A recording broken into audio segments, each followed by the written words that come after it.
කොහොමද මගේ ආදරණීය පුංචි පැටවුනේ? අදත් ඔන්න ආයිබෝවන් කියලා පිළිගන්නවා ස්ටඩි ස්පොට් YouTube channel එකට. අද කතාව තමයි දඟම දඟ පැංචා.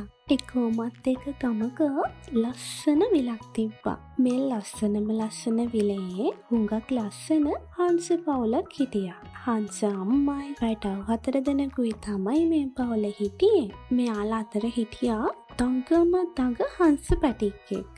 එයාගේ නම තමයි සුදු පැංචා.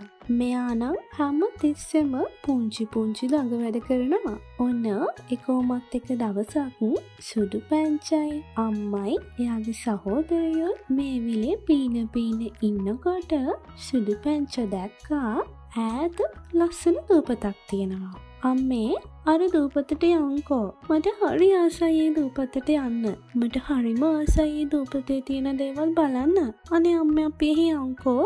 එහෙට යන්න හිතන්නවත් එපා සුදු පැංචෝ. එහෙ සැර දරුණු සත්තු ඉන්නවා. එයාලා අපිව අල්ල ගන්න පුළුවන් කියලා අම්මා හොඳින් තදින් අවවාද කරා. ඒ වගේම සුදු පැංචාගේ සහෝදරයොත් ඒකට එකඟ වුණා.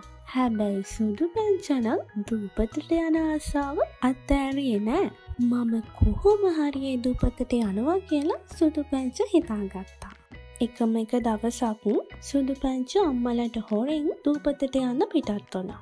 සුදු පැංචා පේන නැති නිසා සුදු පැංචාගේ අම්මා සහෝදරයෝ හොඳටම බය වුණා. එයාලට හිතුණා සුදු පැංචා නම් දූපතට යන්නේ නැති කියලා. ඊට පස්සේ සුදු පැංචාගේ අම්මා සුදු පැංචාව හොයන්න දූපතට යන්න පිටත් වුණා. මේ වෙලාවේ නම් සුදු පැංචා හිටියේ ගොඩාක් සතුටින්.